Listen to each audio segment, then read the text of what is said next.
Good morning, everyone. I'd like to call the session of this Public Service Commission to order. And before I begin, I wanted to let you know that there are three things we're celebrating this week. And it's not birthdays, we're not that much fun, but it's Earth Day. It's also Shakespeare's birthday today, and it's also Gas Safety Month. And so we're actually going to have a item for that at the end of the session. But I did challenge staff to put everything into iambic pentameter. But we'll see how well they can do. Calleth commissioners. Calleth before you diggeth. And he's wearing green. The best I could come up with started, there once was a chairman named Audrey. So we're not going that direction. I don't want to think about the end of that one. Secretary Burgess, is there any changes or additions to the agenda? Good morning. There are three changes to the agenda this morning. First, added to the agenda is Case 12E0201, petition Niagara Mohawk Power Company, DBA National Grid, for approval of certain customer assistance programs on an emergency basis. This has been added to the agenda and is number 366. Moved to the regular agenda is item 261, case 12M0476, proceeding to assess certain aspects of the residential and small non-residential retail energy markets in New York State, a petition for rehearing. This is being moved to the regular agenda and is renumbered item 202. And finally, a clarification, items 201A and 201B. The correct title is In the Matter of Reforming the Energy Vision.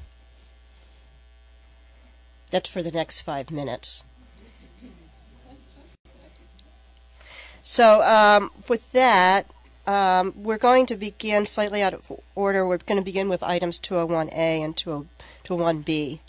And then we're going to move to 301A and 301B, and then finally this last item. Is that correct? 202. So with that, beginning with item 201A and 201B, which is the Reforming the Energy Vision, Rudy Stegemiller will be leading, and then Raj and Adipali, Doris Stout, and Michael Corso will be commenting on this. Is that correct? So Rudy, do you want to lead us off? Yes. Good morning. Good morning. You have before you a draft order, which, to be precise about what you're voting on, is a draft that you were given yesterday. It's a red line draft dated April 23rd, 11 a.m., just to be clear. You also have a staff report and proposal that will be attached to the order, and a resolution authorizing an environmental impact statement. At the end of the discussion, you'll be asked to take two votes, one on authorizing the EIS, and the second to initiate the proceeding. You will not be voting to adopt the terms of the report, the staff report per se. This effort originated, or the staff effort is a response to the Commission's December 2013 order in the EAPS case, as well as the draft state energy plan, which asked staff to examine our regulatory paradigms and propose an initiative to make distributed resources and customer participation integral to the way the electric system works. The staff effort with the leadership of the chair has been pretty intensive over the last few months. A lot of research has been done. Excuse me.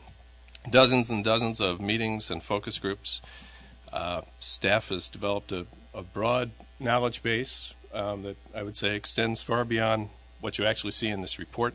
We probably could have written a 500-page report, and I'm sure you're glad that we didn't.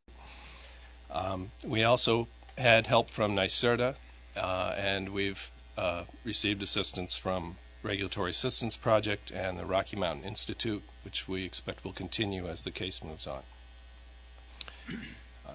Before we go into the details, I think it's helpful to look at some of the trends that have developed just in the last few years that have come together to bring us to this point. The first is cost pressure, which is largely a matter of aging infrastructure, but it's also a matter of increased concerns with reliability and resilience, which puts pressure on the system. Second are advances in distributed resources and their cost and efficiency, storage, building management systems, solar, just examples, things that are becoming mainstream and competitive to varying extent. Third is the science of climate change, which just keeps getting more ominous all the time, and that supports carbon reduction measures, but it also adds pressure on reliability and resilience. Fuel diversity is growing as a concern as we become more and more dependent on gas for electric generation. And then maybe most significant for our purposes is information technology and the incredible advances in information technology that they take the distributed grid, which has been a theoretical attraction for some time, is now very practically feasible, and because of what can be done with IT. At the same time, information technology has changed the way people live and the way businesses work, and has once again increased reliability and resilience concerns. So the convergence of all those disruptive trends, positive and negative, presents a challenge, and this initiative is the Commission's response to that challenge. And with that, I will pass it on. Thank you, Rudy. Good morning, Chair and Commissioners. I'll just put a little bit more color on what Rudy said and then move on to a little bit more detail. The topics we'll cover are what would happen if we continued with business as usual, and what did the Commission articulate as the policy goals last December, and how do we want to accomplish this initiative in the two tracks that we're going to discuss. The next slide, please. So, as Rudy said, if we continued with business as usual, just looking at what we know now, over the next decade, we expect the utilities would have to spend at least over $20+ billion in delivery infrastructure, and there would have to be new central generation adds, some merchant and some other, maybe about $10 billion, and that adds up to over $30 billion in infrastructure, and then clean energy programs of over $10 billion. And this may be a conservative estimate; it could be higher. And why do we need to spend this money? Again, for aging infrastructure and load growth, and increased need for storm resiliency and hardening. And what this does, as Rudy said, is going to put increased pressure on customer bills. And without necessarily increasing a lot of usage, these costs are going to go up, and so the per unit rates are expected to go up significantly if we left things without a change. And as Rudy also mentioned, we have significant concerns with the fuel diversity. We have a decent fuel diversity mix in the state right now. About 40% is gas, remaining being nuclear and hydro and others. And all the new resources predominantly are going to be gas and maybe some renewables.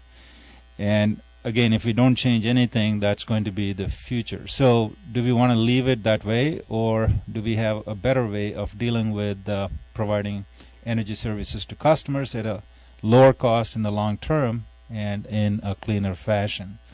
So that's a challenge in front of us, and to address this challenge, the next slide, please. So the Commission articulated in the December the policy goals that we want improved system reliability and resiliency, and we want improved system-wide efficiency. How can we utilize our existing assets better? How can the utilities utilize the existing assets better?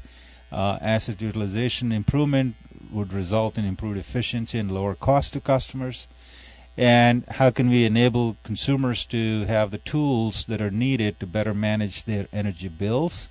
And how can we facilitate third parties to come in and innovate in the market and provide improved products and better services to customers at a lower cost and a higher value? And how do we maintain and improve our fuel resource mix? With those as the goals, The next slide, please. So this initiative is going to be undertaken in what we call 2 tracks. The first track is the distributed system platform provider related issues and customer engagement related issues. And track 2 would deal with how to accomplish track 1 through regulatory reforms. Next slide, please. So, next slide.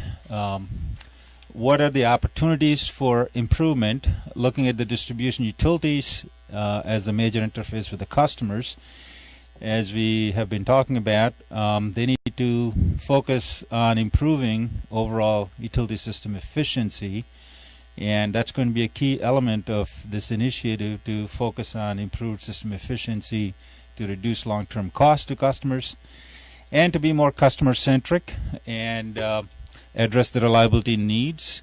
As we have seen from Sandy, there are increased needs, reliability needs for consumers under different circumstances.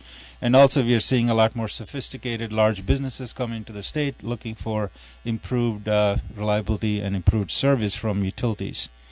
And finally, how do we facilitate more of the distributed energy resources?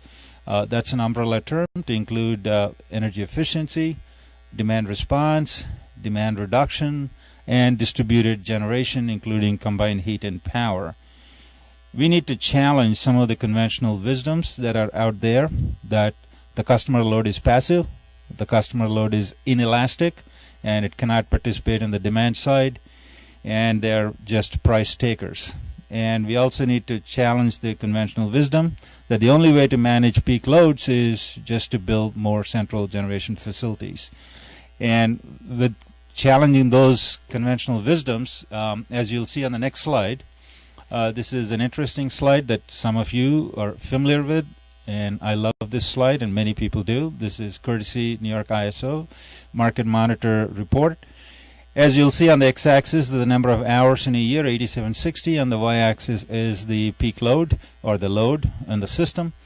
And this shows for a 3-year period, 2010, 11, and 12, what the peak load has been on the system for the New York control area, and what the average load has been. And then the number of hours when the load exceeded either 32,000 megawatts or 30,000 megawatts or 28,000 megawatts.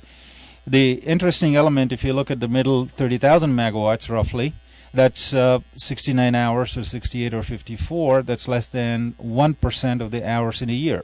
1% is roughly 87 hours. So in only 1%, under 1% of the hours, we see the load going about 30,000 megawatts. Our peak is 34,000 roughly, and average is 19,000.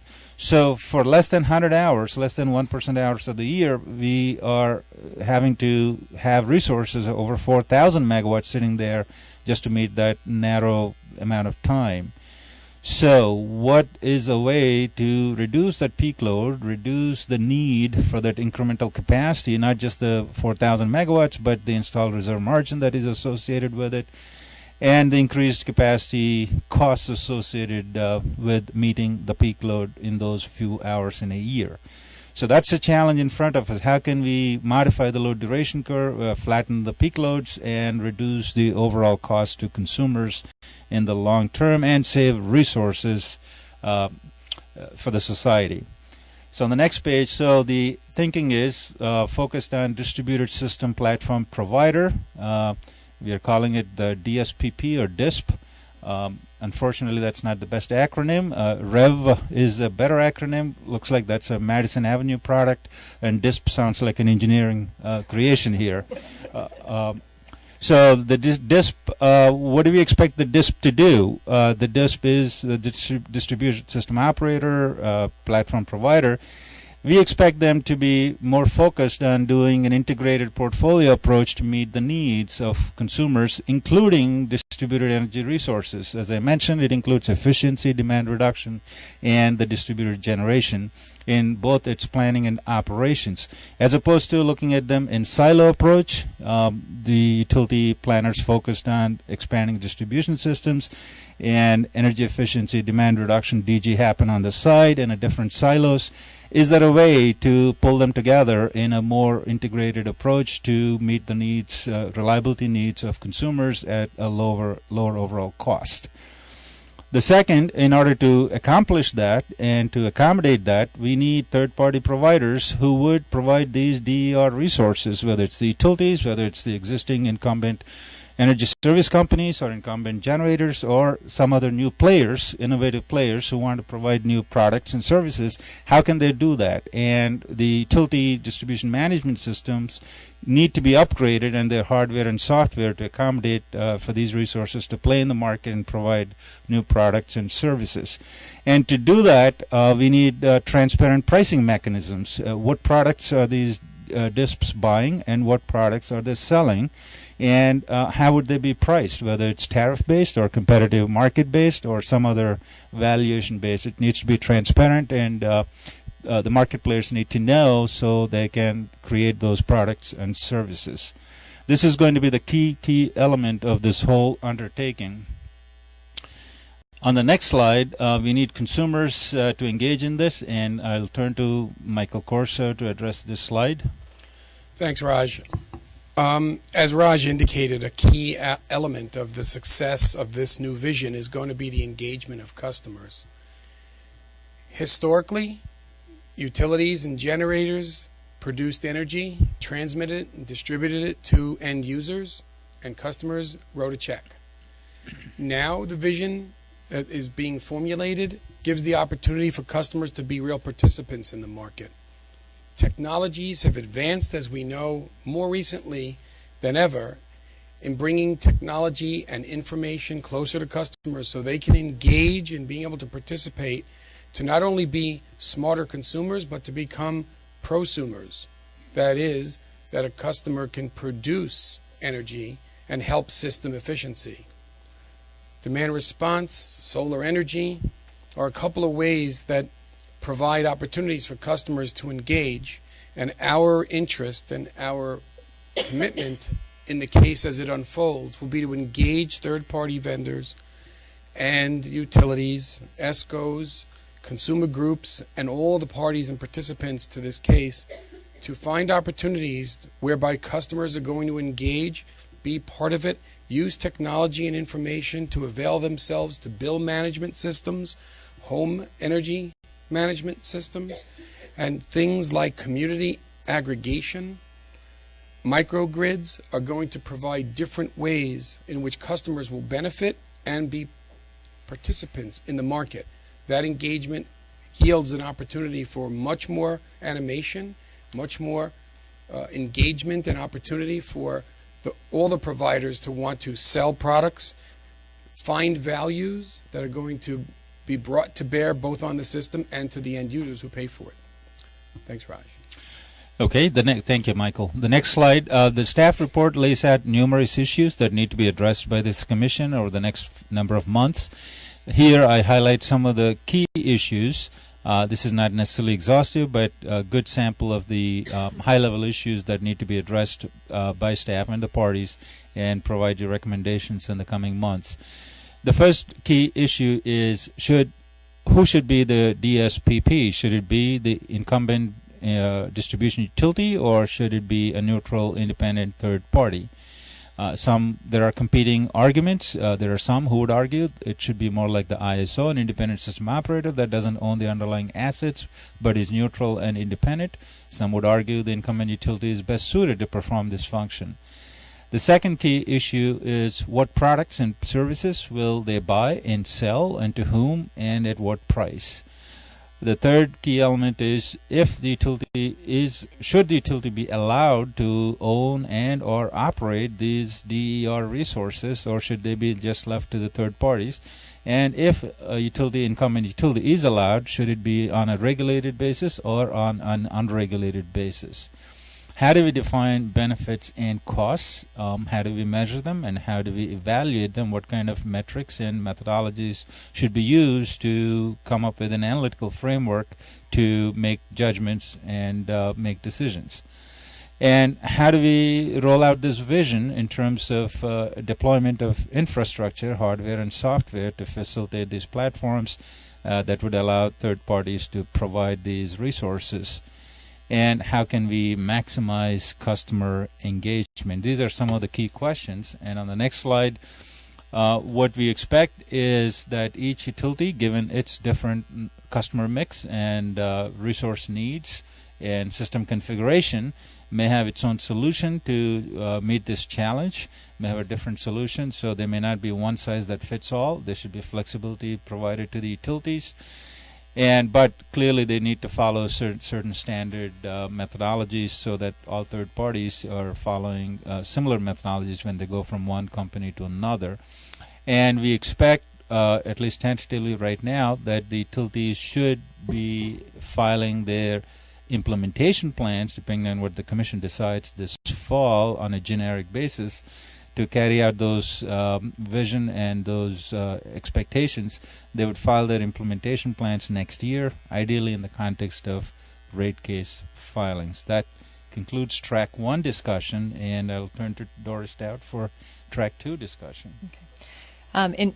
In Track 2, we are focused on the regulatory reforms, including improvements to the rate-making model, incentives and rate design that are necessary to support the vision of the DSPP described by Raj. Track 2 will run parallel to, but slightly lags, the efforts of Track 1. To design an effective regulatory model, we have to know what the structure of the business is and what utility and customer behavior we are trying to incent. However, Track 2 has to work very closely with Track 1 because utilities need to know how they are going to recover costs, raise capital, and have opportunities to rev up their earnings. Raj may actually have the easier task of articulating the vision in Track 1. Where the rubber will meet the road is how we work through some significant issues in Track 2 in order to align utility interests with our policy objectives and make that vision happen. New York's current general regulatory framework contains a number of positive elements that can be used as a starting point. But these will need to be refocused and improved. We already have multi-year plans and earnings sharing mechanisms that provide short-term cost-cutting incentives. Within those multi-year rate plans, we provide various performance mechanisms for safety, reliability, and customer service, and a multitude of other mechanisms to address specific utility issues. All of our utilities are already subject to revenue decoupling mechanisms. These RDMs were put in place to remove utility disincentives toward energy efficiency. They also operate to insulate utilities from lower revenues generally, no matter what the cause. In addition, we have a number of mechanisms that reduce utility risk by providing for future test years to recognize increasing infrastructure needs, pass-through of commodity costs, and reconciling of other unpredictable cost elements. Slide 15. Okay. In order to realize the vision set forth in Track 1, improvements will have to be made to our rate-making model. The staff report recommends that the Commission consider adopting a more outcome-based approach to rate-making designed to encourage long-term planning that optimizes investments and leads to lower customer bills. Longer-term rate plans can be used to provide the necessary time frame for better utility planning and enhanced efficiency incentives. This can provide the time and opportunity for utilities to implement the innovative sea changes we are calling for. The longer term will enable utility management to focus less on rate matters and more on performance and customer goals. Rather than emphasize inputs to the process, where a utility is measured against its own past performance, incentives can be added to focus on overall system efficiency, customer engagement in the process, lower customer bills, and reduce carbon emissions. As such, utility success can be measured against optimal performance. Track 2 also tees up a large number of issues for the parties to comment on and examine collaboratively. The parties will have to examine all the elements of long-term rate plans. What is the optimal term of those rate plans? Right now, plans generally are about 3 years in length. Would 5 or even 8 years be used, like under the UK RIO model, be advantageous?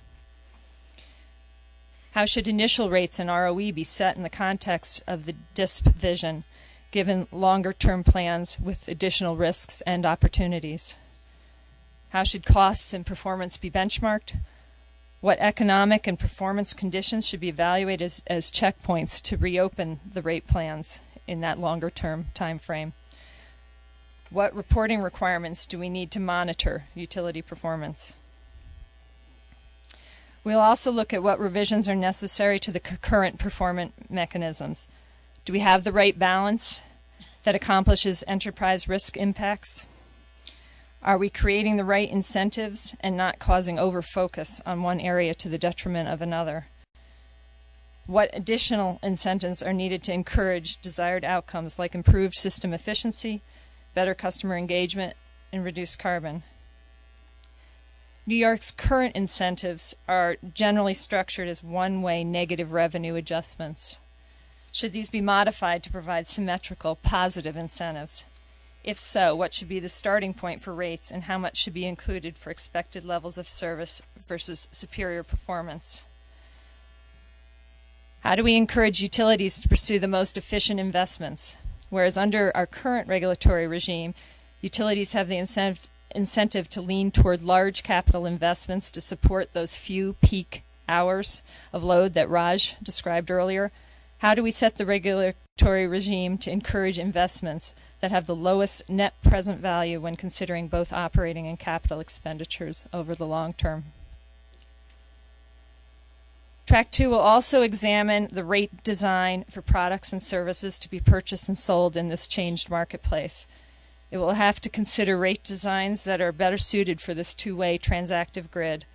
For each product or service, we will have to evaluate the best basis to determine the price, whether it be the market, tariff, or contract.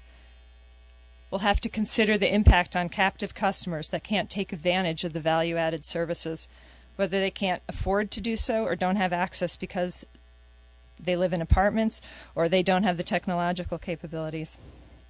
The rate design efforts will have to continue the Commission's responsibility to providing utility service at just and reasonable rates and our commitment to affordable bills. Finally, and very importantly, as we consider all of these potential regulatory reforms, we have to be cognizant of the impacts that the regulatory model we choose will have on the financial stability of the utilities, their bond ratings, and the ability to raise capital. Without financially healthy utilities, the large investments required in New York will not be able to be completed cost effectively. I'll turn it back to Rudy to talk about process and schedule.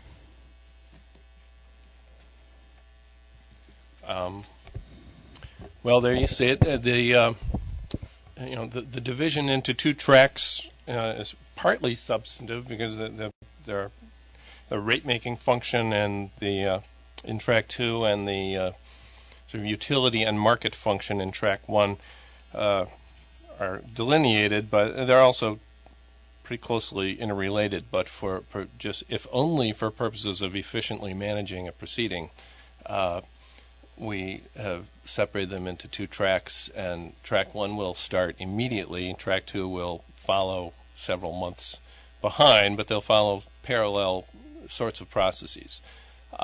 We expect to be in front of you in July on track 1 with what will probably be a technical conference, and again in September on track 2, targeting policy decisions by the end of this year on track 1 and first quarter in track 2. And I would qualify that word "final" there because a policy decision. This is a long haul, and I think the policy decisions will be a final for this first phase of this process.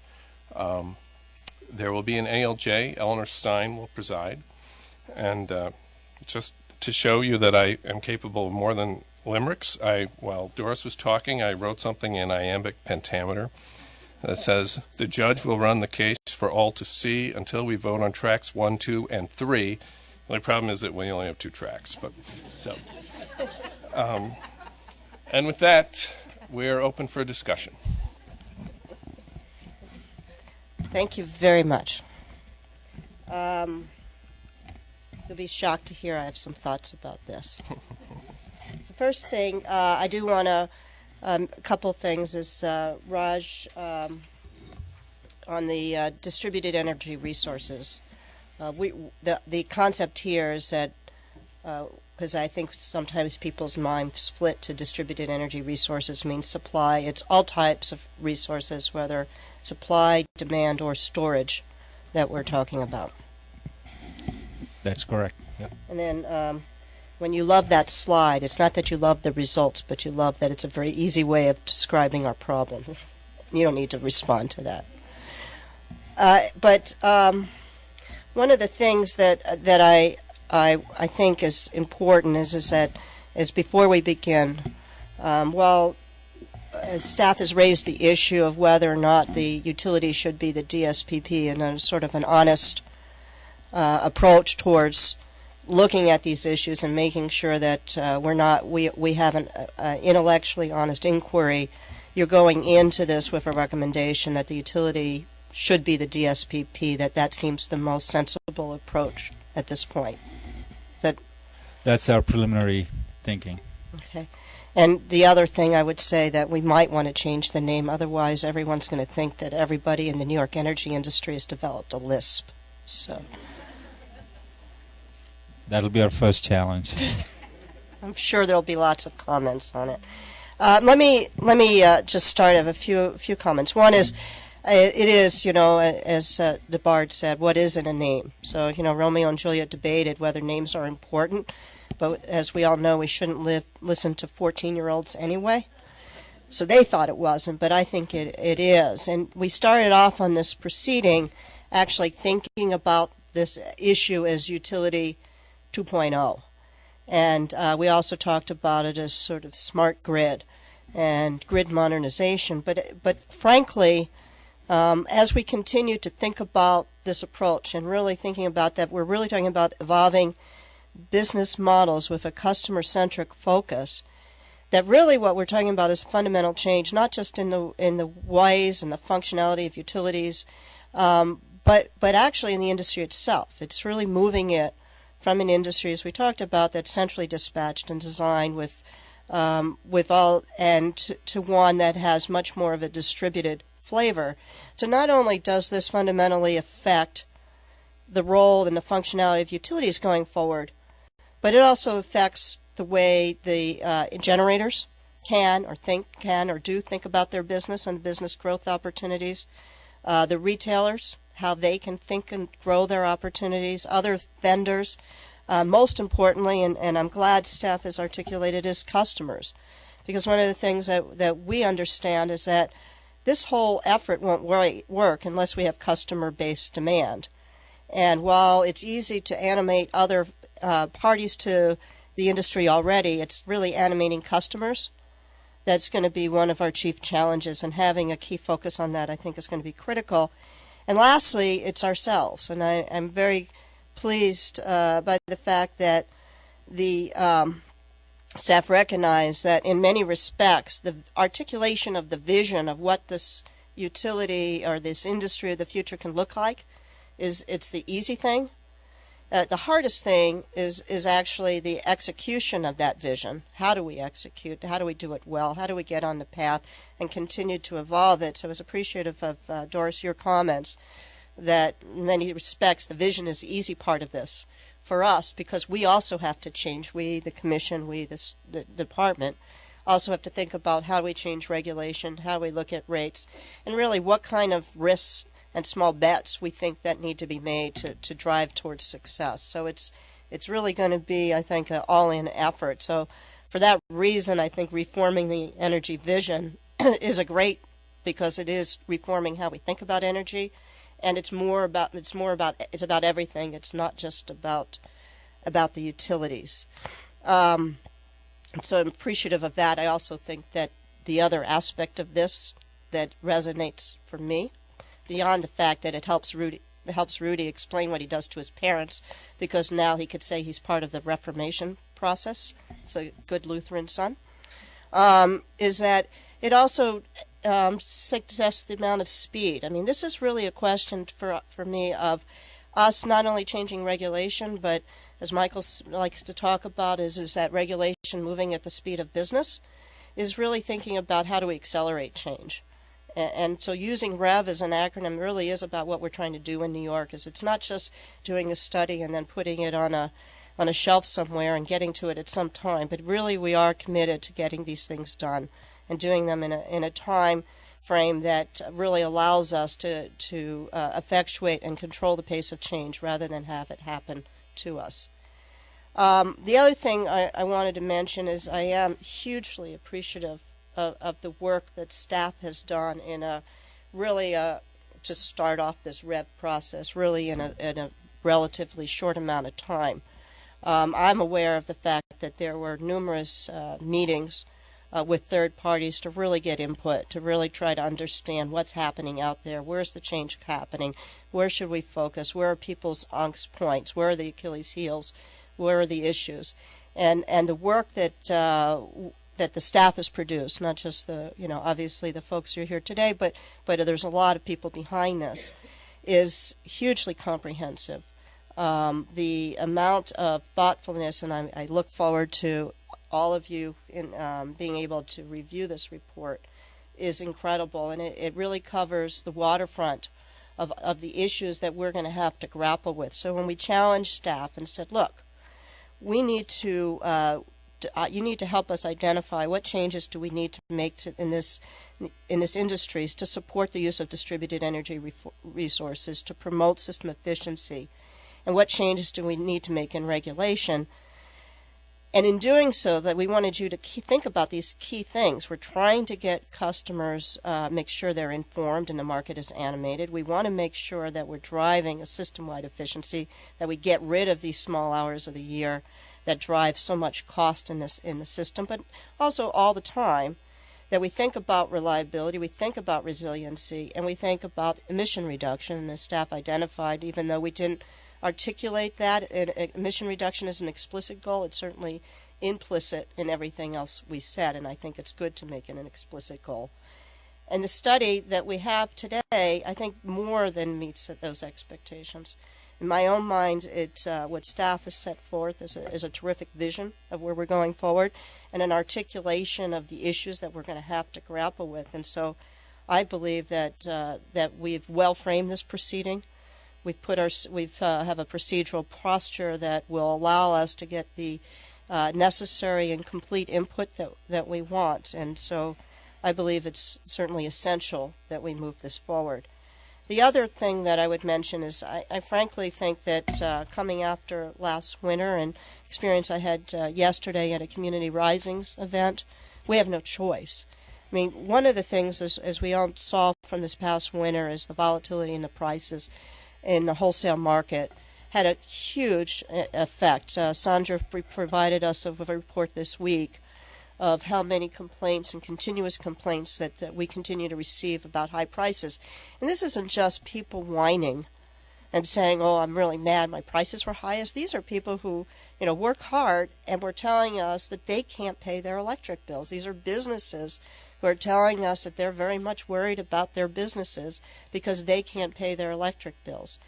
And so we have no choice but to figure out how to make this work better for New Yorkers. So in May, we're having a technical conference. We're going to be talking about what changes can be made in the wholesale markets to improve volatility, to get infrastructure built. What do we need to make there? But the wholesale markets are just one side of it. The other side are the retail markets. And the retail markets are really around managing demand better. And to do that, I think that we have to give consumers the tools they need to be able to help them manage their demand, which will then help the distribution utilities manage demand on the system, which will then influence wholesale prices. And it all starts then with the consumer, and getting that consumer focus and that animation is important, but getting the markets animated and the market tools so that we can unleash the same type of innovation in the electric industry that has been unleashed in the telecom industry is really not only, I think, something that is a good thing to do, but it's really our obligation to do. We have to get there, and it's the time to do it. So I'm, more and more committed that shame on us if we don't take this challenge and address it. The other piece was just listening yesterday to these consumers or communities who responded to the governor's Communities Rise challenges, and the amount of work and thinking that they're doing about what they can do to keep the lights on when in fact there are storms that are inevitable and are going to hit us. So the fact is, this is happening.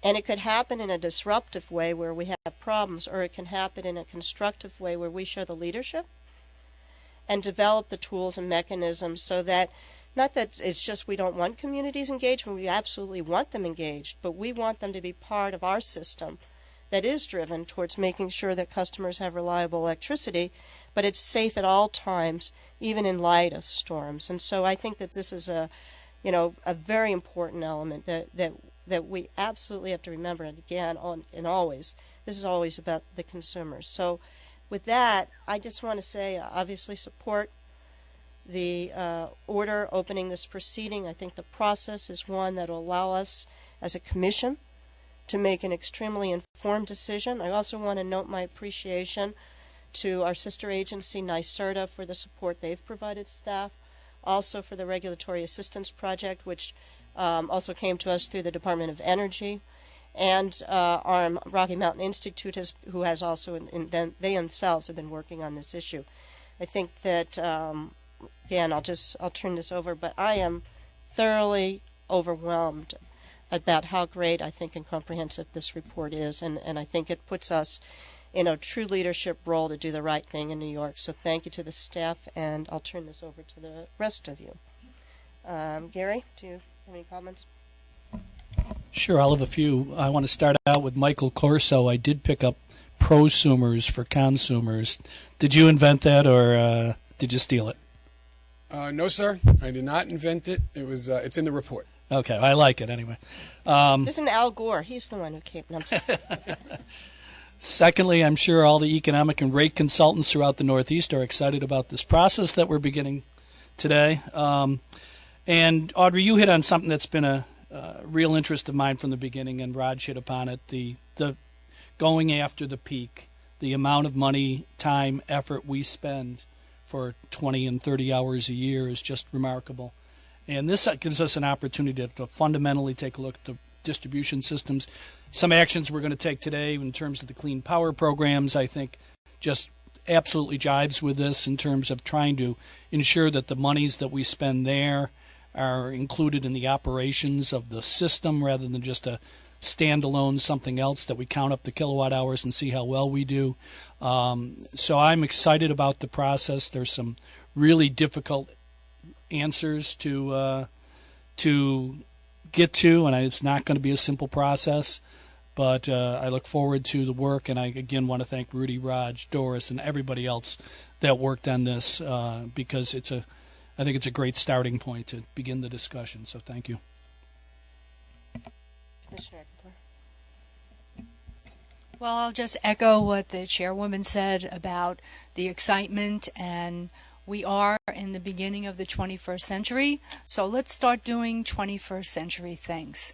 And it has to be New York to kick this thing off and to make it successful so that we, again, stand as a leader and are out there not only helping our utilities and businesses, but most importantly, helping our consumers.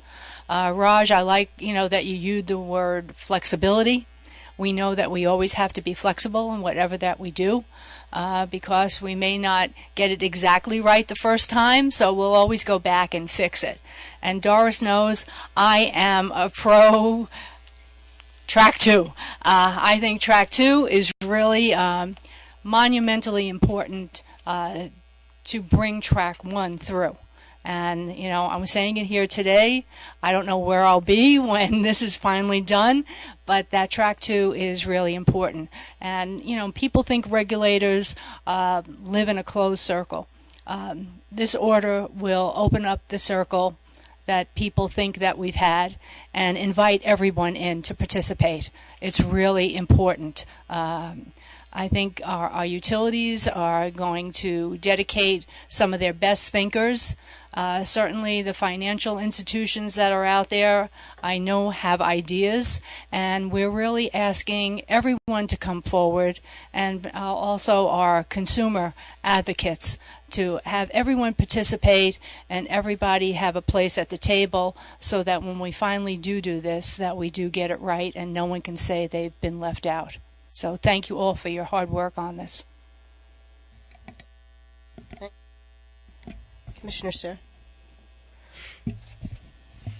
In my view, REV is the biggest thing this commission has undertaken since the restructure of the energy industry to separate generation from distribution and setting up the ISO to manage the bulk power system quite a few years ago. I believe it has tremendous opportunities to save costs for the benefit of customers of New York State, improve reliability, promote clean energy. It's going to be a huge amount of work to achieve these goals. It's going to take work, data, creativity. It's going to take the participation of everybody in the energy markets, and every interest group that has any interest in it should get in and understand what's going on and make their contribution to push it the way they think it should be pushed.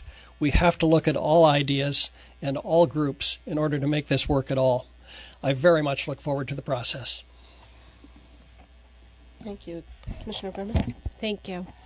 We are at a critical juncture in New York, and business as usual is no longer acceptable. That also means how we at the Commission operate. You stated today, Chair, that this is an all-in effort. The December 2013 session is the first session where we first looked at the vision for New York's utility of the future, and at that time we talked about it being a starting point. I was wrong in saying that it was a starting point. It really is, for us, something that was started before, but it's really now something that we are all in working through. I did talk at that time about the need also to be all in, and that I was all in.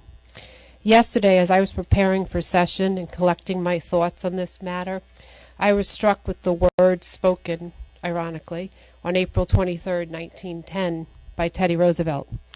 Roosevelt's speech sometimes has been referred to as the man in the arena, and this is the passage that, to me, made the speech famous and resonates very much with what we're doing here.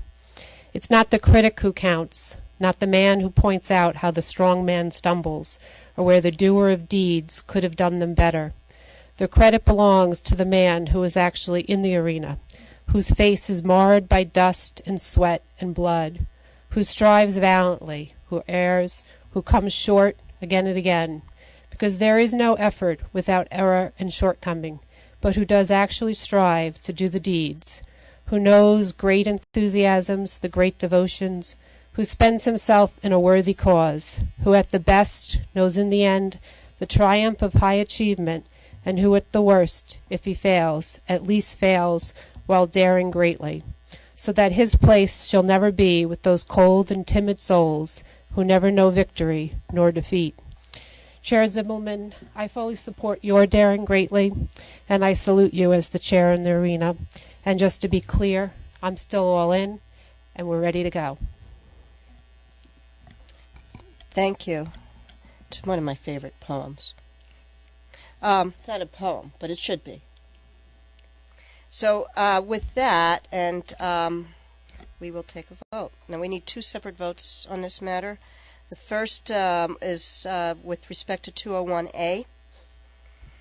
All those in favor of the recommendation to adopt a resolution and to issue a positive declaration in accordance with the State Environmental Quality Review Act, SECRA, please indicate so by saying aye. Aye. Hearing no opposition, there being no opposition, the recommendation is adopted. The second is on 201B. Before I do so, I do want to thank my fellow commissioners for the support you've provided me. I think that this is a major endeavor, and we couldn't take it if we don't take it as a team, so I'm appreciative of all of you for the efforts you've put in and the amount of reading I know you've all done, because there have been lots and lots of information that have been put in that the staff has shared and redlined and etc. So all those in favor of the recommendation to institute a proceeding on reforming the energy vision, please indicate so by saying aye. Aye. If there being no opposition, and hearing no opposition, the recommendation is adopted. Thank you. Thank you. Thank you. Congratulations to the team. Second item for today is what we're dealing with is item 301A and 301B, which is the RPS funding and implementation of the solar voltaic megawatt block program. And Christina Palmero of the Office of Energy Efficiency and Environment is going to be presenting that. Chief of the Office. Tina, please begin. Thank you, Chair. Happy Earth Day to you. Oh, thank you very much. Or Earth Week. Earth Week. Good morning, Commissioners. You also have two items before you in this proceeding, item 301A and 301B, and you will be taking two separate votes as well.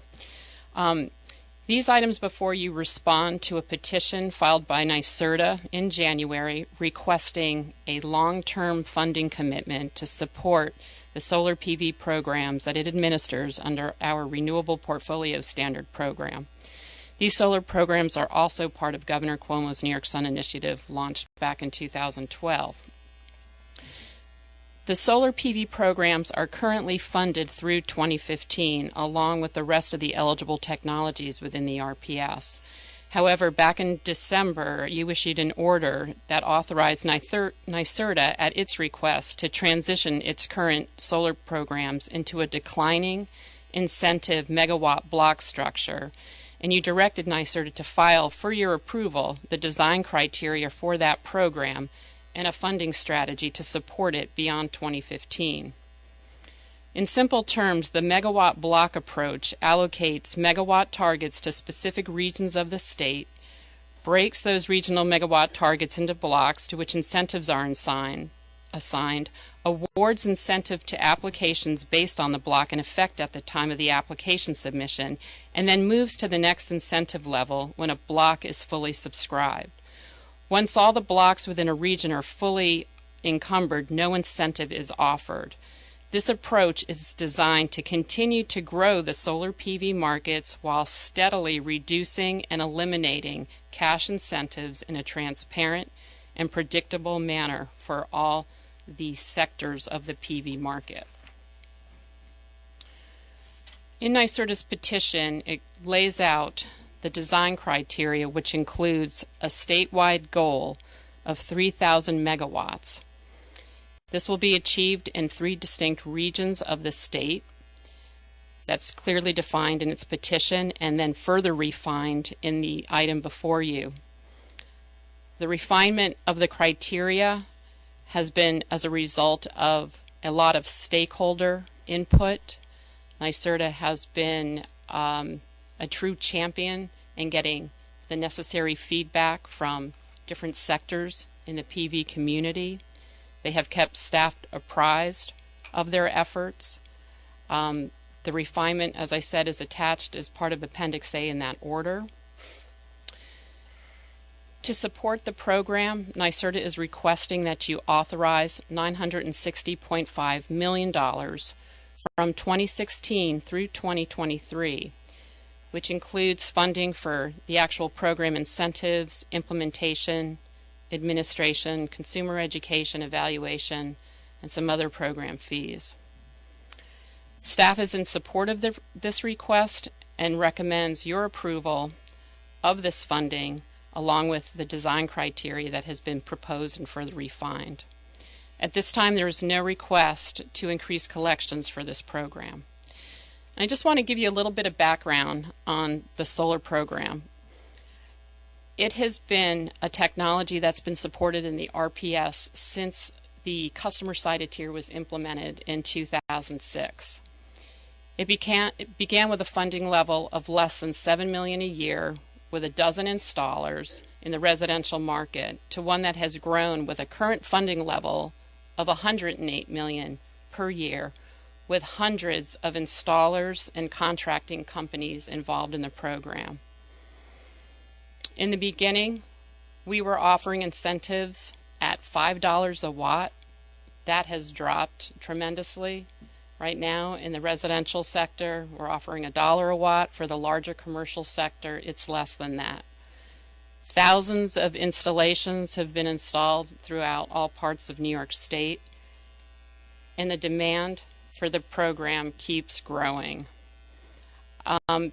Prices of solar have dropped. The hardware costs have dropped significantly. All-in installed costs were nearly $9 when this program started. Now they're below $5 in the residential sector, and again, cheaper for the larger commercial customers.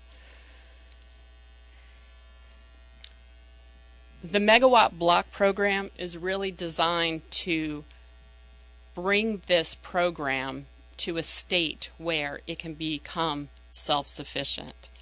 Because there is such high demand for this program, and such a it's been such a robust program throughout the whole renewable portfolio standard, the current funding request is reasonable when we look at what we have been providing for solar in the last couple of years. To extend that request for a certain time period gives the market the message that New York State is in it for the long haul, but these declining incentives will enable the market to have a clear and predictable program in front of it. There were numerous comments in support of NYSERDA's proposal. The vast majority believe the funding is reasonable. The installer community, customers, environmental groups believe this is the right signal to send to New York and the community. There were a few comments questioning why the Commission would make a decision now on the long-term funding of New York Sun when there are other technologies in the program that need to be addressed. Again, because the program has been so robust, staff believes that it's time to enable this megawatt block program to start as soon as possible in order to keep that momentum growing. There were several comments requesting that there be greater access to the program by low and moderate income customers. NYSERDA has started a working group looking into this matter and has asked, and staff believes that they should be provided some flexibility for additional funding for the low to moderate income customers within the program bounds that we suggested in the order. In short, this is a program that has been very successful, and staff believes that with the initiation of this megawatt block program that we can keep this momentum going. In a companion memo to the session item, staff recommends that you, as the lead agency for the action, determine that the proposed actions that you're going to be voting on here is an unlisted action, and that you find that there is no significant adverse impact. That concludes my presentation. Thank you. Thank you, Tina. First of all, I think that as we talked about in December in our order, the concept here, the base concept, is that we need to move to the megawatt block program because it does provide us an opportunity to give the market enough of a market signal and confidence so that we can actually develop a commercially based market. And that really is, if I would say, the theme of the day. Even thinking about our last item when we talk about system efficiency, The idea is to allow the DSPP or the utilities to embed energy efficiency so they could achieve system efficiency, and we start making this part of the provision of base services and move away from SBC charges and other add-ons. So the way to get there is to create this bridge to commercial markets, and in my mind the megawatt block program with respect to solar is designed to do just that. And so the goal is, of course, the trick is identifying the right dollar amount and the right glide path. I can say from my own experience as trying to be an entrepreneur in this energy industry is that we can be piloted and demonstrated to death. It's very difficult to build a business when it's always been done in a pilot form, and you never know whether or not the program's going to survive. So having that kind of longitudinal view as well as the dollar amount is really critical for people to build commercial businesses. I also think that the solar industry itself is on the path. There have been many articles as to it getting to grid parity and what it will take to get there, but I think everyone would agree that the reduction in costs in panels has been a significant improvement, and now we need to reduce the soft costs, both balance of plant as well as the install costs. And to do that, you need to get to that scale, and that's why I think that both the program and the size of the program become critical. The other piece of it is of course that they're jobs.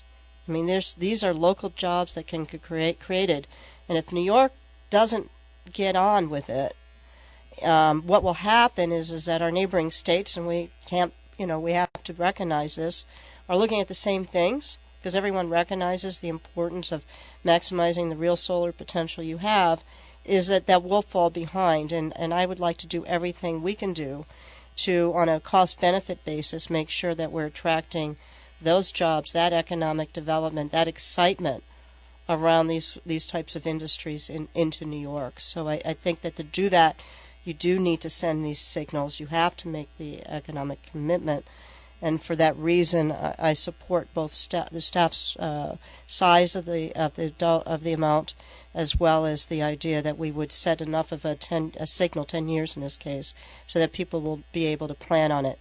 And I would note that, like in anything we do, our intent here is to signal the market. This is the program. This is how much we have to spend, and then we need you to become commercial. If in fact it does appear that the industry becomes commercial before that, certainly we wouldn't need to spend the money, and we wouldn't want to. But the point is that from this standpoint, since we all can't have a perfect crystal ball, it's the right approach, the right analysis, and I think the way we need to move it forward. So I certainly support staff's recommendations on this item. That I'll turn it over. Any further questions or comments from my commissioners?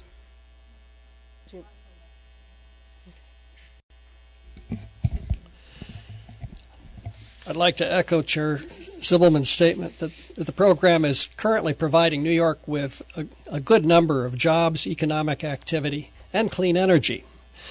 I'm happy to see us provide certainty in order to keep this industry growing, but with fiscal responsibility that recognizes that technology will ultimately make subsidies unnecessary. As the chair said, keeping the program alive until then will preserve jobs in New York. It will also ensure a big pot of customer-generated clean power that we can use in the REV process to shave off peak demand and reduce the need for new generating stations and power lines, which will benefit everybody in the state. So I also express my support of this item. I just had one quick comment. This will come as no surprise to you. I can sit over in the corner and do my little pet peeves. I see that we're solar thermal. We're going to kind of consider in the context of the clean energy, and as you well know, it may be the most cost-effective solar technology. And so I just ask you to take that into consideration, that we don't lose these things because it doesn't fit neatly into one of the squares, and that's how it's gotten lost in the past. So thank you. Great effort. Just my one little comment along the way. Thanks. Sure.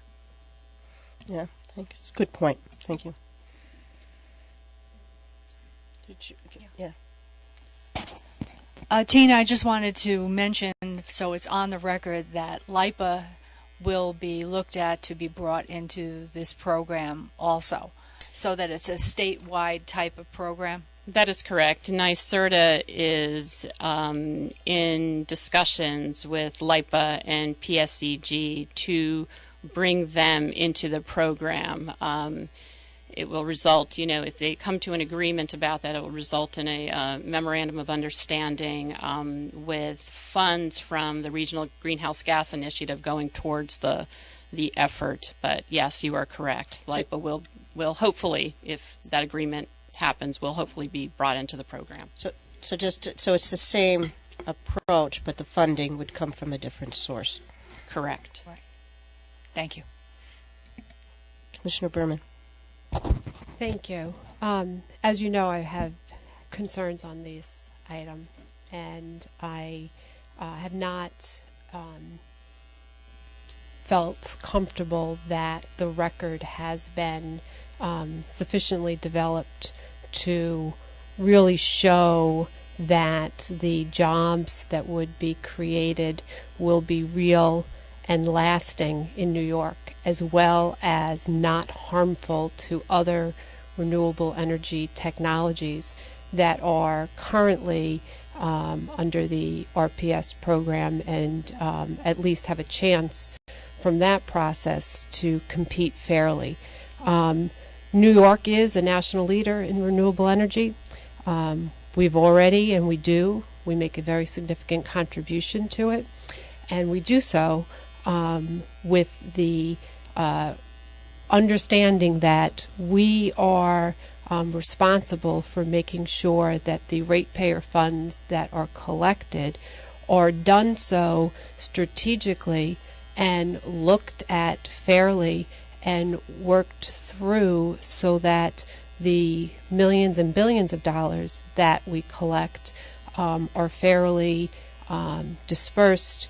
And for me, what I see is that business as usual is being done because I don't understand why this item is necessary at this time.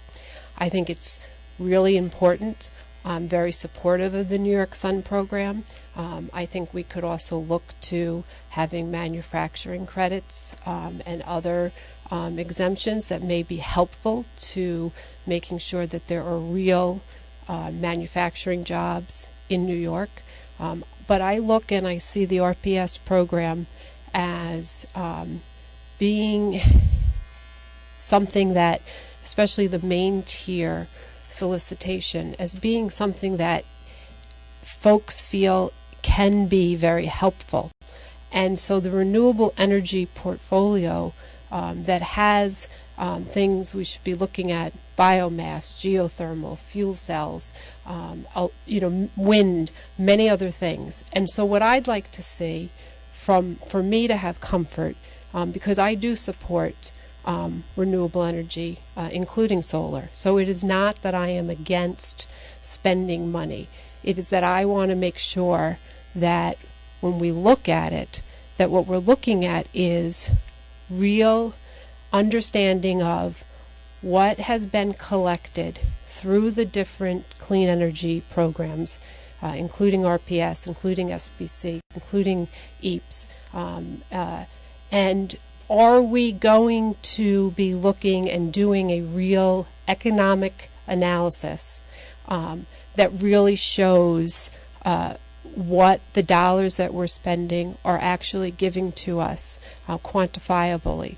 And are they helping to make sure that New York remains a strong leader and economically continues to be viable? I think we can really take a pause in looking at these issues. I know that you're going to be coming back with a report in July. To me, I know that the December 23rd, 2013 order was also recognizing that there would be a comprehensive review of RPS.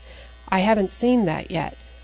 So for me, I think we still have more homework to do in other areas, and that I'd like to be able to say, when I feel that the record has been fully developed, that we can look at these issues and say, yes, it is important to spend X amount of dollars on solar versus something else. Or you know what? Maybe it's X amount of dollars on another renewable, or things outside of the box. And because part of what we're supposed to be doing is making sure that we're not doing business as usual, I'm afraid that this is premature. So I know that I'm only one voice, but for me it's important that we make sure that we really do have a sufficient record to show that we're not doing harm.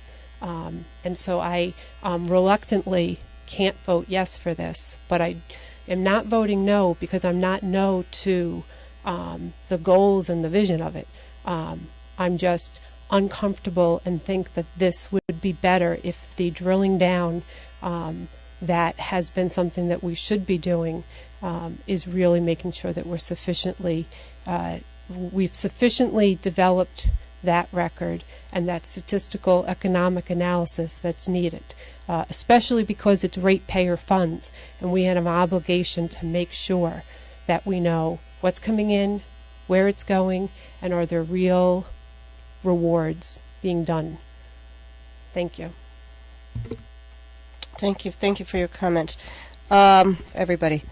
I think that when we look at all of these programs, there's an element of looking at the records, hearing what the market tells us is required, and in this case, the developers and the people who are in this market have clearly indicated that in order for them to get where we want them to go to create a commercial market, they need enough of a glide path in terms of knowing what the duration is of the program and how much we're willing to spend, so they have that certainty and can plan around it. So I feel confident that the record is there to support both the amount of dollars, which is, as Tina said, is consistent with what we've been spending. It just provides a longer window so people know, so it's not dribbled out, and they can develop businesses around it. So I believe it is the right approach. I appreciate your concerns, but the fact is that we will be looking at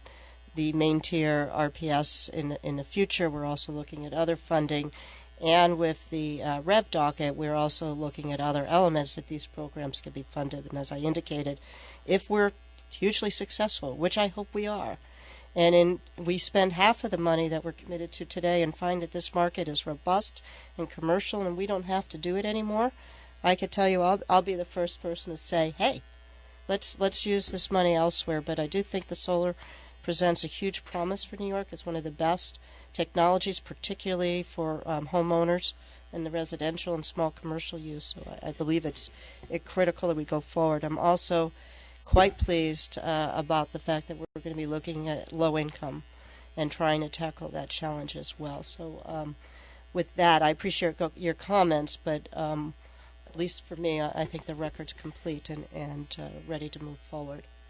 So with that, we need two separate votes on this. Correct. To make our lives more complicated.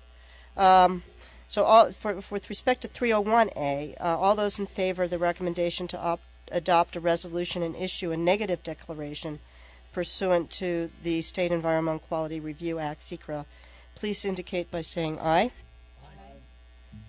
Opposed? I abstain. I have to figure out how do you say this. No, hearing one abstention and four in support, the recommendation is adopted. A vote taken for 301B. All those in favor of the recommendation to authorize NYCERDA to allocate up to $960,556,000 to fund, implement, and administer. I've got to correct you. It's $960 million. Million. Yeah. I can't read that many zeros. $960 million, close to $1 billion, to fund, implement, and administer the continuation of our solar voltaic programs. Please indicate by saying aye. Aye. Opposed? I abstain, as I think the record is not sufficiently developed. Hearing four in support and one abstention, the recommendation is adopted. Thank you very much. We're on to our third item. And that's item 202, which is the proceeding on residential and small non-residential retail energy markets. This is going to be presented by Kim Harriman, our General Counsel, Luann Scher, our Chief of Consumer Policy. Kim, please begin. Thank you, Chair. Good morning, Commissioners. In February 25th, an order was issued by the Commission that required energy service companies and investor-owned utilities to take certain actions designed to improve the residential and small non-residential retail access markets. Petitions for rehearing were filed with respect to that order. Today I'm going to address the draft order before you from a legal and procedural background, and my colleague Luann Scher will address the substantive points of the petitions for rehearing and the recommendations contained in the draft item before you. If adopted, the draft order before you would grant rehearing for the petitions and stay certain provisions of the February order. A grant of rehearing is not a determination on the merits of the petitions for rehearing. It is a signal to the petitioners that the Commission believes a further record needs to be developed on the matters. Pursuant to Public Service Law Section 22, the Commission can grant rehearing if the Commission determines there is sufficient reason to do so. And for the reasons stated in the draft order, we believe granting rehearing is a reasonable and appropriate action. A grant of rehearing, however, does not excuse a party from having to comply with the original order. Therefore, the draft order also includes a stay of certain provisions of the February order. As indicated, without a stay, the granting of rehearing would not relieve the affected parties of the obligation to comply with the February order. My colleague Luann Scher will provide a general overview of the petitions for rehearing and describe the basis for recommending a stay of certain provisions of the February order. Good morning. The petitions that have been filed since February 25 address concerns regarding some of the requirements contained in the order. To provide time for full and fair consideration of the petitions, as well as the comments we expect to receive from other parties who are likely to oppose the rehearing request, staff recommends that several requirements of the order be stayed.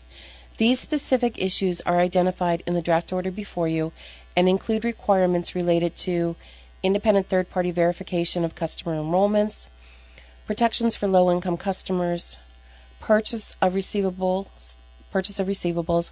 and modified termination notices.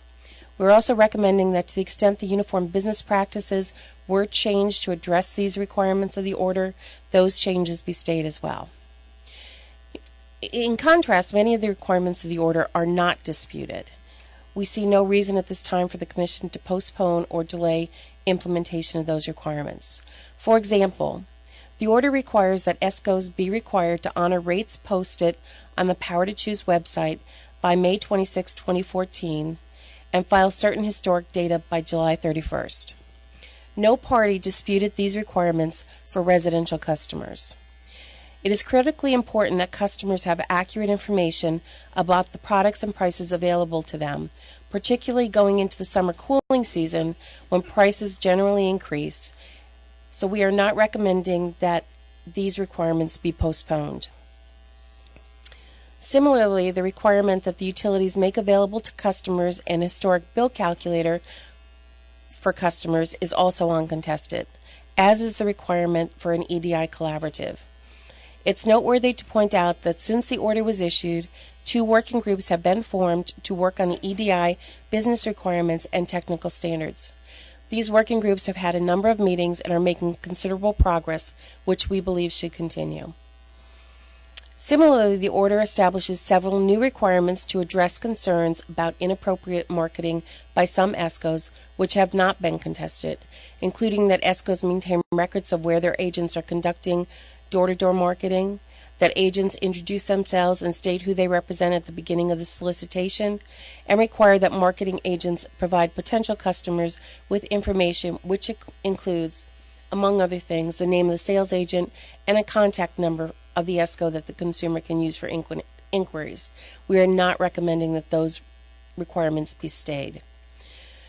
There are also issues that were contested for which we do not recommend postponing the implementation date, most notably the ESCO referral program. When the Commission established that program in 2004, it stated that it was an interim near-term strategy. We teed up in the 2012 notice, in this case, the potential to terminate the ESCO referral program. Based on extensive comments recommending termination of that program, including from at least one ESCO who likened the ESCO referral program to a bait-and-switch program, we recommended the Commission direct that those programs be terminated, and utilities have since done so. We asked that the Commission One party asked that the Commission reconsider the decision. We recommend that the Commission not stay its decision to terminate those programs. When terminating these programs, utilities are retaining the underlying systems and infrastructure. In considering the petition for rehearing on this issue, if new facts and circumstances are identified, we will come back and recommend reversing that requirement.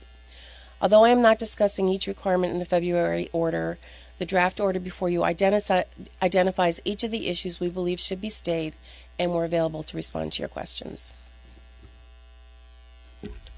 Thank you, Cam and Luann. I think what we ought to do is reread the Roosevelt speech. So we threw ourselves into this. We took some risk, and I think with that we wanted to move things forward. But at the same time, with risk we have accountability, and part of this accountability is that if we didn't hit the mark, it's time to pause and make sure that we can reconsider it. And one of the things that I frequently like to tell my kids is that, you do need to take a certain amount of risk in life, but with risk comes accountability. And if you're not willing to take the accountability, then don't take the risk. But both will make you better off. And the other thing I often like to tell them, it's always easier to criticize than create. Don't be the person in the meeting that tells everyone else that the idea is a bad idea. Try to come up with the idea and take a little bit of risk. But with that, you do need to recognize that if there are changes that need to be made. So I really appreciate the fact that with staff has identified and has worked with the parties and has come to us with this recommendation that said, hey, we may have to look at some things, we may have missed some things, and we really do need to reconsider. So I believe it is incumbent upon us to do that. I also want to note that a number of the ESCO providers who had spoken to me have said to have identified all along since I've been here that they're just as concerned about the bad actors as we are. They recognize that it has a negative impact on their business as much as it has a negative impact on the consumers. And I am pleased to note that in the request for rehearings, the fundamental concept of addressing the issues that we saw with market manipulation, price information, the need for transparency, a number of the retailers came forward and said, your goal is right. We're with you. We want to make this better ourselves. Certainly with the Rev docket, it's really critical, but you might have missed some issues here. You might have thought about it the wrong way, and we'd like an opportunity to help you think it through, and I believe that the work is going on already to help us get there. So with that, I definitely support both the concepts of a stay, and I understand that we're staying the portions of the order which are from a timing perspective are just we shouldn't and can't do, and then we also will have the opportunity to rehear all of the various elements, including those that we may continue on but will not have an adverse impact if we change our mind once all the comments are in front of us. Is that correct? Okay. With that, I personally support moving forward and granting the request for rehearing and the stay. I'll take it on. Any further comments? No? Commissioner Sayre? In an effort to protect consumers and improve the retail markets, it looks like we might have got a little bit ahead of ourselves on a few of the items in the February order. Like Chair Zibelman, I'm a lot more comfortable with taking decisive action and being willing to relook at a few things as opposed to doing nothing and being subject to paralysis by analysis. This reconsideration order is a good opportunity to work collaboratively with the industry to get it right so that we improve the retail markets rather than harm them. I also support this item. Commissioner Berman. Thank you. First of all, I appreciate that you moved it to the discussion item agenda, and I appreciate that because you know that I had some concerns. Quite simply, I'm confused by the process. And what strikes me is that, and correct me, Kim, if I'm wrong legally, what strikes me is that we are not, we're granting a petition for rehearing not on the merits. So Public Service Law 22 is written so wonderfully clear, but it seems to imply almost a two-step process. First is that the Commission can in fact grant rehearing. The grant of rehearing is not a determination on the merits of the petition. It's an acknowledgement that a record needs to be developed with respect to the concerns raised in the petition. Oftentimes you will see before you orders that address petitions for rehearing in only one time, and it's usually a denial of rehearing or a clarification of the original order.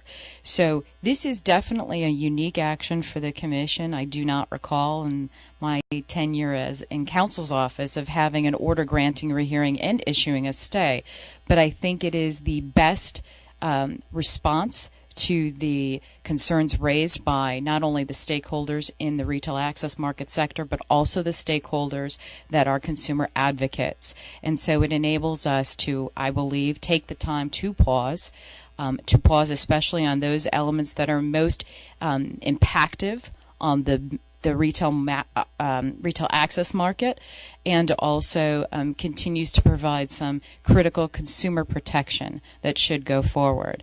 And at the end of the day, the rehearing record will be developed, that the staff will work with the parties to ensure everybody understands the issues that have been stayed and those that are open for reconsideration, and we will have a more robust record in which we will return to the Commission with a final recommendation with respect to the petitions for rehearing. At that juncture, you would then vote on the stay items, whether or not you continue, you modify, you abandon, and any other items not stayed but petitioned for rehearing. Okay, with that and looking at the process, is there going to be one SAPA, several SAPAs? Could you expand upon that? Sure. There is never a good time as a general counsel to tell commissioners that we can't take an action because we don't have a SAPA. I'm going to try to avoid that at all costs during my tenure in this position. And to that extent, in this situation, what we did is we took a look at the issues raised on rehearing. And as you acknowledge, the February 25th order was a pretty broad, all-encompassing approach to relooking at the retail access market with respect to residential customers and non-residential small consumers. So what ended up happening is in evaluating the issues raised on rehearing, we determined that it would be best to do multiple SAPAs. And multiple SAPAs will enable the Commission, should it choose, to be able to take action with respect to some issues on an earlier time frame than others. So if you take action on one issue, we have not, quote, eaten up the SAPA. There's another SAPA running, and you will then be able to take action on the other issues. If the record determines to be created in an expeditious manner, and we believe all information has been obtained, we may come back to the Commission with a single order that addresses all petitions for rehearing, in which case we will procedurally deal with the extra SAPAs. But we felt that it was critical to provide this Commission with as much flexibility as possible to address the potential real concerns of the marketplace for quicker action on some issues.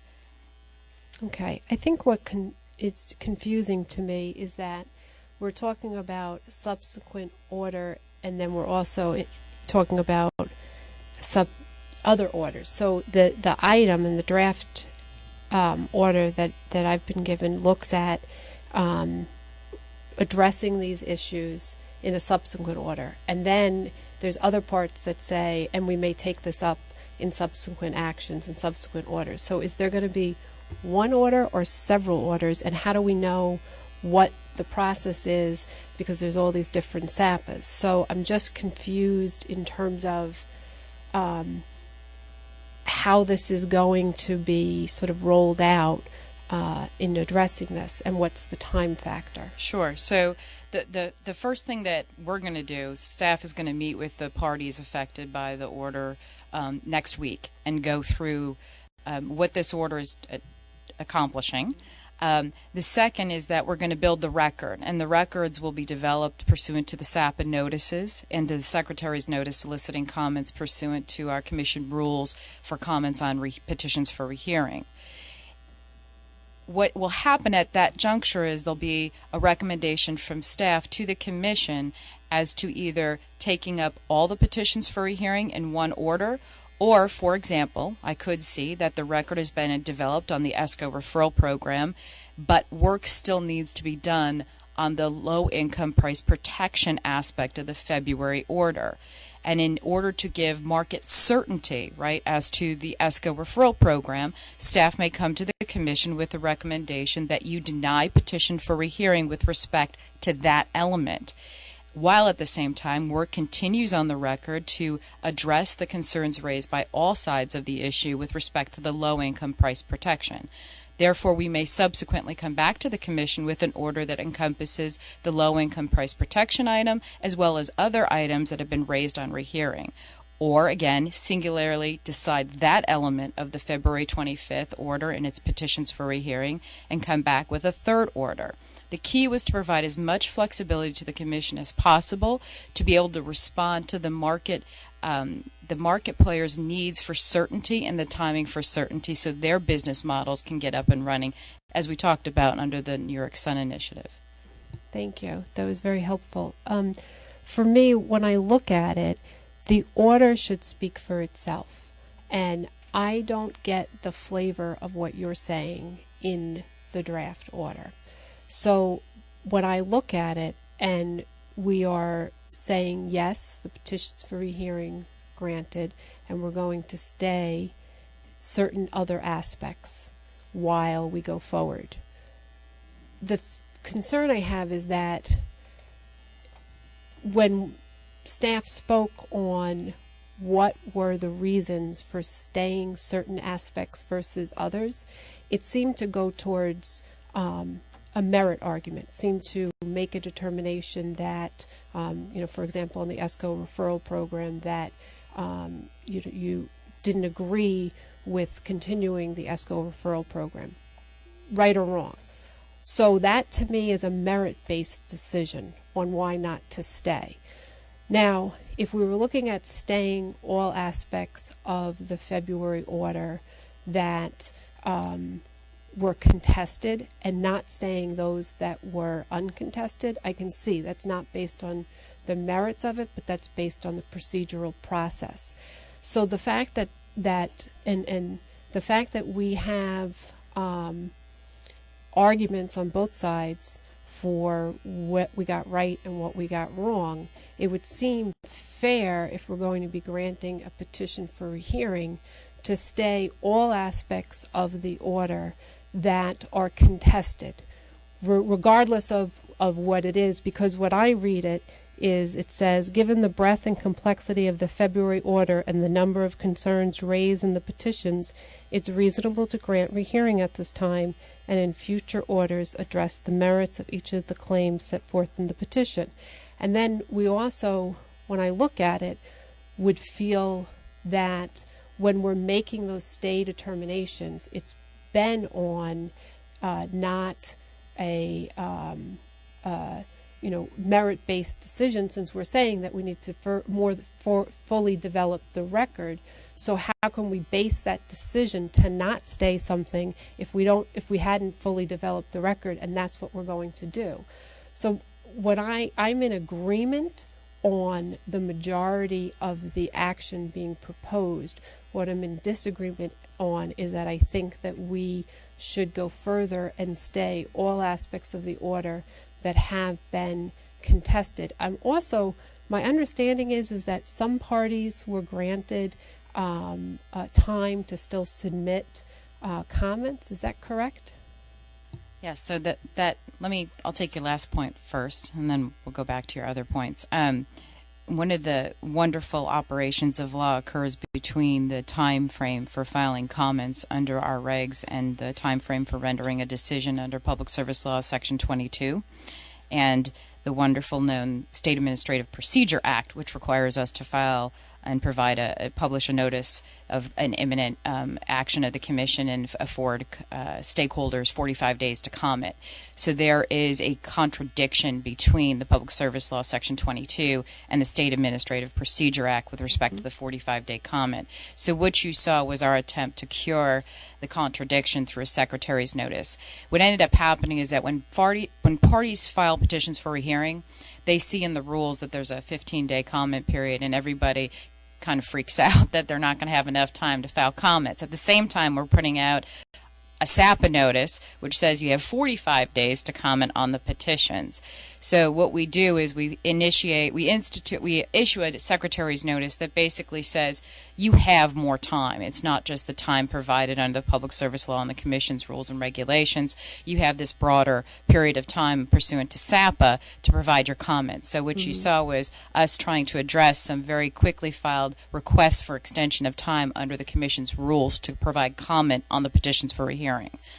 So that's what the notice attempted to do. It's someday I'll get there and we'll fix the contradiction, but for now we have a Band-Aid approach that I think works. So parties understand that they have more time to comment on that. And this order also highlights that they have more time to comment on that. And by granting rehearing, we're signaling that we want to develop a record on these issues. So Kim, before you move on, are you finished on the procedural issue?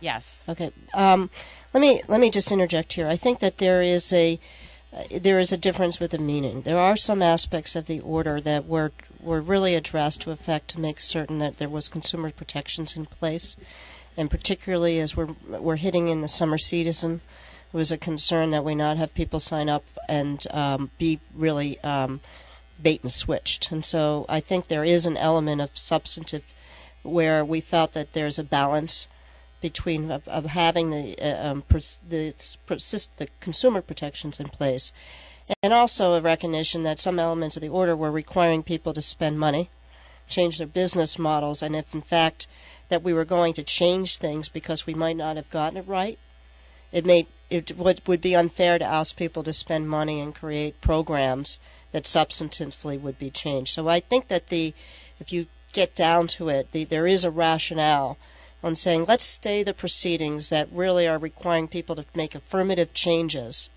in what they're doing and how they're and in programs or in websites and things like that can be done better, and so that we don't have folks spending money unnecessarily if we're going to modify it, or if we got it wrong, or if we ultimately feel that's the wrong direction to go, so the market would be moving back and forth. And things such as the referral program, which have been problematic, that largely folks agreed with, that wasn't costing any money and could be reinstated if we subsequently change our mind without costs, makes sense to stay. So while I realize it's complicated, probably if we didn't have such an ambitious order, it would have been easier to parse down. But I do think it makes sense to think about. There were two things we were trying to do here. One is to provide market certainty. Second is to afford appropriate consumer protection. And we really want to continue to provide that balance. So I am actually comfortable that we'll be able to deal with it. And I also agree that, having multiple SAPAs seems like an odd thing. But we do want to be in a position that if things are ripe for decision and they are having a material impact, we don't have to wait for everything to be resolved to resolve the things that can be sensibly resolved in a certain time period. So it is complicated. I appreciate, Commissioner Berman, that it seems like would have been easier to just stay everything. But I think that to stay everything and create harms that could have been avoided easily would not be a good outcome either. So I do think we've hit that balance. I appreciate your comments. I think that for me, I think that this order as written creates more uncertainty in the market. And so when I look at it, I want to make sure, and I agree, I think this is great that we are revisiting these issues, that we're going to actually develop the record. But I think it's half a loaf, and that what I would look to is expeditiously working with the parties on what aspects folks think is fine to not stay, and have agreement on that and come back. But until then, because this is in a vacuum right now, I think it's and what I'm hearing is that the aspects that are not being stayed, that are contested or not are still contested, are based on merit decisions based on the staff when we still hadn't developed the record. So for me, it's a chicken and egg, and I would feel more comfortable. So I'm in complete support of granting petition for rehearing. I'm in complete support of staying the order and the aspects that you have, but I would go further to stay all aspects of the order that have been contested, and to expeditiously address them, so that there's no longer uncertainty in the market, and no longer uncertainty with customer confusion on what is and is not staying or not staying. So yeah, I appreciate that. I think that we've probably gone around this enough. I do think that staff has spent a lot of time with the parties in the technical conferences, and that there's I think a great deal of comfort on what are the issues that were really policy oriented, which ones were where we had, I would say we had the record, but there's more information that now we understand the implications. We want to revisit, but in all events, everything that was in the order is subject to reconsideration. So I'm comfortable that we're not going to be putting ourselves in a position that we're going down a wrong path. It's an issue of are there elements that seem more policy oriented that we continue to believe are the correct approach. So with that, are there any further comments on this, Commissioner Sir? One brief thing to say. It's not clear at this point whether we're going to end up wanting to break this into multiple orders, which is why we have multiple SAPAs, or a single order. But if it does appear to be expeditious to break this into multiple orders, I'd just like to state my personal preference that pretty high in the priority should be the low-income customer protections. Maybe very low in the priority would be retargeting the way the purchase of receivables works, and everything else like third-party verification and the definition of small business customers somewhere in between. Thank you. Any further comments? Just one comment. Flexibility. I like it. It's something that we've always had to go back to, and there again, it's an important tool in our toolbox to utilize to make sure we do get it right, but to move forward with some of the things that we know there are no problems with. So I have no problem with this. Okay, thank you. So let me go forward and take a vote on this. Right. So with respect to then item 202, proceeding on residential and small non-residential retail energy markets, all those in favor of the recommendation to grant requests for rehearing and stay certain aspects of the Commission's February 25, 2014 order, please indicate by saying aye. Yes, aye. In part. Opposed? No, in part. We can record that. There being 4 ayes and 1 in part no, the recommendation is adopted. Thank you. Okay. We're going to move to the consent agenda. And before we move, there is one notable item that I wanted to mention. We have approval of item 161, which is a petition by the Village of Hamilton to create and operate a gas distribution utility. One of the things I want to note is that I know that this was wouldn't even say controversial matter, but it was a matter that there were some issues associated with construction. I think staff did a great job of making sure that this could move forward. From the perspective of this is totally in line, and our objective is looking at gas conversion and gas expansion policy. So I appreciate the additional efforts that staff made to get this matter in front of us, and I'm very excited at the fact that we are seeing a gas expansion in the village of Hamilton. So thank you I know, Michael, you were involved with this, Cindy, I'm sure other people on your team. So thank you very much for getting this done and getting it done expeditiously. And then do any of the other commissioners have any comments on any of the consent agendas items? Commissioner Berman?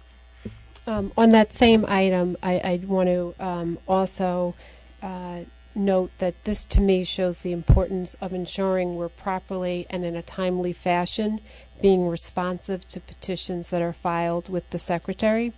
This item showed that the Village of Hamilton is developing a municipally owned natural gas distribution utility to serve the community of Hamilton, including Colgate University. The petition did request expedited treatment in order to commence construction activities in a timely manner.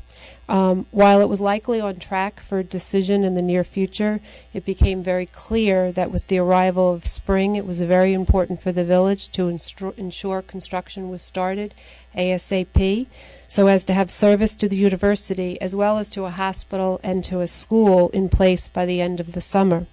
In particular, I appreciate and applaud Senator Valesky's formal written advocacy on behalf of his community to ensure that the Commission was aware of the importance of this project and the importance of acting in an expeditious fashion. Staff did work tirelessly, and I thank you for that, with the applicant to ensure that this matter was ready for the Commission action at the April 24th session. And given the importance of this project to the village and its consistency with our general policy favoring gas expansion, this is an item that I am very happy to vote yes on. So thank you. Any other further comments on any of the consent agenda? Do any of the commissioners wish to abstain from any of the consent agenda items? Oh, okay. So all those in favor of the recommendations on the consent agenda, please indicate by saying aye. Aye. Opposed? Hearing no opposition, there being no opposition, the recommendation is adopted. So, last item on the agenda we have today is in light of the fact that this is Gas Safety Month. Mr. Spicer, who's the chief of our Gas Safety Office, has a small video that we'd like you to watch. We have popcorn. Where's the popcorn? Michael, where's the popcorn? Anyway, sorry, guys. Thank you, Chair, Commissioners. It's nice to be up here talking about. It's nice to be up here talking about good news for a change. It seems like the last couple of times I've been here, it hasn't been on the best of circumstances. Recently, staff and Commissioner Berman went to the Dig Safely annual meeting. At this meeting, they showed a video that captured all of the work that Dig Safely does and has done during 2013. As part of their spring outreach effort, they provided training to over 2,700 excavators. In addition, they've provided training to about 9,500 excavators for a total of over 12,000 excavators trained during 2013 on damage prevention, so working with underground facilities. As part of our gas safety performance report that we will present in June, we're showing that the collaboration between companies and stakeholders is having a very good effect on reducing damage, at least to gas facilities. And we'd like to make sure that we recognize the work that Dig Safely does in training excavators. And we'd also like to show a video that is one in a series of training videos that Dig Safely puts on. They do have a website, their own YouTube channel, that if you want to look at the other videos, it's Dig Safely New York 811. Very good videos, very good training available on there. So, turn it over to you. while this is loading, I want to actually note my appreciation, Commissioner Berman, for bringing this to my attention so that we could use it today.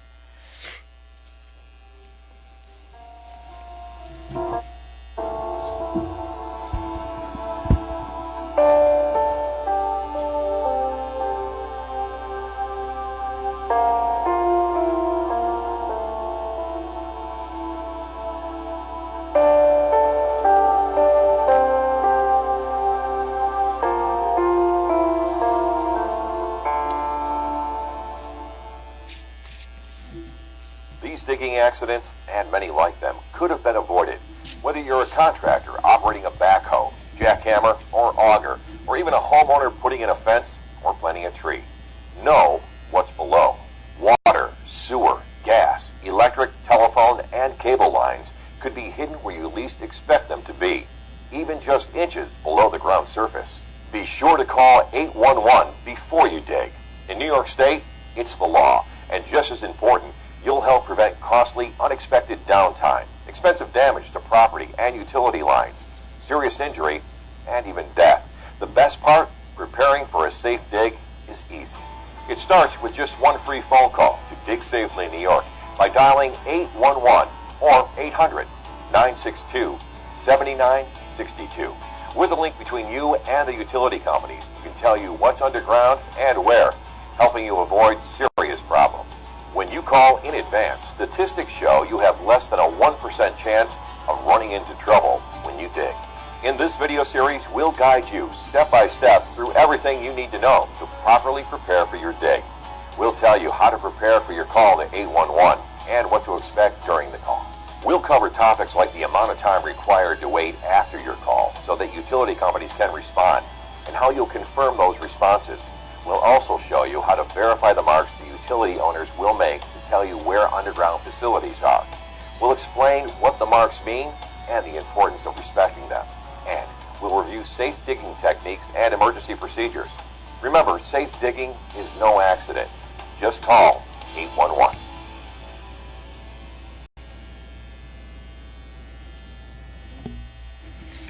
Great. Great. Well, thank you, everybody. Enjoy the rest of your day. Secretary, Commissioner, before you leave, Secretary Burgess, are there any other matters to come before us today? There are no other matters for today.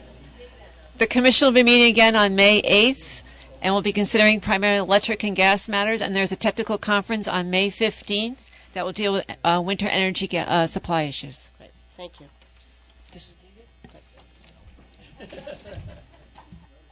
I can dig it, you can dig it, we can dig it, we go.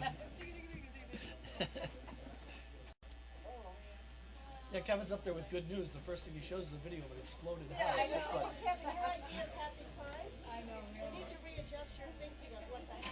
you said it here.